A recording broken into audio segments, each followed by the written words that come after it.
At lumabas si Dina na anak ni Leah, na ipinanganak nito kay Jacob, upang tingnan ang mga anak na babae ng lupaing yaon. At siya'y nakita ni Sikem, anak ni Hamor na Hebeo, na prinsipe sa lupain. At siya'y kinuha at sumiping sa kanya, at siya'y pinangayupapa. At inilakip niya ang kanyang kaluluwa kay Dina, na anak ni Jacob, at kanyang sininta ang dalaga, at nakiusap ng kalugod-lugod sa dalaga. At si Sikem ay nagsalita sa kanyang amang kay Hamor, na sinabi, "Ipakamit mo sa akin ang dalagang ito na maging asawa ko." Nabalitaan nga ni Jacob na dinahas ang kanyang anak na si Dina, at ang kanyang mga anak ay nasa kasamahan ng mga hayop niya sa parang. At tumahimik si Jacob hanggang sa sila'y dumating. At nilabas ni Hamor na ama ni Sikem si Jacob upang makiusap sa kanya. At ang mga anak ni Jacob ay nagsiuwi mula sa parang ng kanilang mabalitaan. At nangagdamdam ang mga lalaki, at nagningas ang kanilang galit, sapagkat gumawa ng kaululan sa Israel, na sinipingan ang anak ni Jacob, bagay na di nararapat gawin. At nakiusap si Hamor sa kanila, na sinasabi, "Ang kaluluwa ni Sikem na aking anak ay suma sa iyong anak. Ipinamamanhi ko sa inyo na ipagkaloob ninyo sa kanya na maging asawa niya. At magsipag-asawa kayo sa amin. Ibigay ninyo sa amin ang inyong mga anak na babae, at ibigay namin sa inyo ang aming mga anak na babae. At tatahan kayong kasama namin, at ang lupain ay sasaharap ninyo. Tumahan kayo, at mga lakal kayo riyan, at magkaroon kayo ng mga pag-aari riyan." At sinabi ni Sikem sa ama ni Dina, at sa mga kapatid niya, "Makasundo nawa ako ng biyaya sa inyong mga mata, at ang sabihin ninyo sa akin ay aking ibibigay. Hingi ninyo sa akin ang walang bilang na bigay kaya at kaloob, at aking ibibigay ayon sa sabihin ninyo sa akin.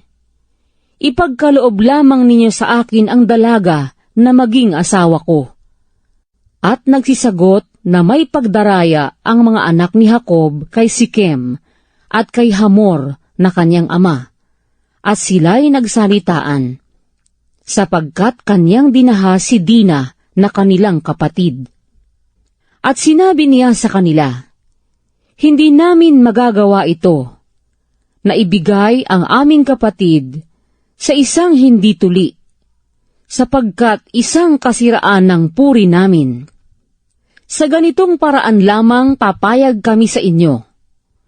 Kung kayo'y magiging gaya namin, na mga tuli ang lahat ng lalaki sa inyo, ay ibibigay nga namin sa inyo ang aming mga anak na babae, at makikisama kami sa inyong mga anak na babae, at tatahan kami sa inyo, at tayo'y magiging isa lamang bayan. Datapwat, kung ayaw ninyo kaming pakinggan, na kayo'y mga tuli, ay dadalhin nga namin ang aming mga anak na babae, at kami ay yayaon."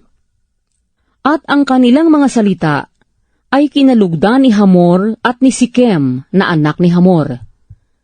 At hindi iniliban ng binata ang paggawa niyaon, sapagkat nalugod siya sa anak na babae ni Jacob, at siya ang pinarangalang higit sa buong sangbahayan ng kanyang ama. At si Hamor at si Sikem na kanyang anak ay napasapinto ang bayan ng kanilang bayan. At sila'y nakiusap sa mga tao sa kanilang bayan na sinasabi, "Ang mga taong ito ay tahimik sa atin, kaya't magsitahan sila sa lupain, at magsipangalakal sila riyan, sapagkat narito, ang lupain ay may malabis na kaluwangan sa kanila. Tayo'y makisama sa kanilang mga anak na babae, at ating ibigay sa kanila ang ating mga anak. Sa ganito lamang paraan papayagan tayo ng mga taong iyan sa pagtahan sa atin na maging isa lamang bayan. Kung patuli ang lahat ng lalaki sa atin, na gaya naman nila na mga tuli. Di ba magiging atin ang kanilang mga baka, at ang kanilang mga pag-aari, at ang lahat nilang hayop?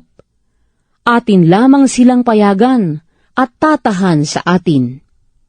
At pinakinggan si Hamor at si Sikem na kanyang anak, ng lahat na lumalabas sa pintuan ng kaniyang bayan. At ang lahat ng lalaki ay nagtuli, ang lahat ng lumalabas sa pintuan ng kaniyang bayan. At nangyari, ng 3 araw, nang sila'y nangasasaktan, na ang 2 sa mga anak ni Jacob, si Simeon at si Levi, na mga kapatid ni Dina, na kumuha ang bawat isa ng kanyang tabak, at sila'y lihim na pumasok sa bayan, at kanilang pinatay ang lahat ng mga lalaki. At kanilang pinatay si Hamor at si Sikem na kanyang anak sa talim ng tabak. At kanilang kinuha si Dina sa bahay ni Sikem at sila'y nagsialis.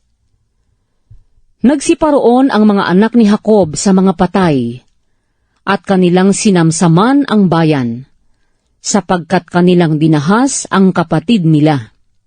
Kinuha nila ang kanilang mga kawan, at ang kanilang mga bakahan, at ang kanilang mga asno, at ang nasa bayan, at ang nasa parang, at ang kanilang buong yaman, at ang lahat ng kanilang mga anak, at mga asawa, ay dinala nilang bihag at samsam, sa makatwid bagay lahat na nasa bahay. At sinabi ni Jacob kay Simeon at kay Levi, "Ako'y inyong binagabag, na pinapaging mapagtanim ninyo ako sa mga tumatahan sa lupain, sa mga Kananeo, at sa mga Pereseo. At akong may kaunting tao, ay magpipisan sila laban sa akin, at ako'y sasaktan nila, at lilipulin ako, at ang aking sangbahayan." At kanilang sinabi, "Aariin ba niya ang aming kapatid na parang isang patutot?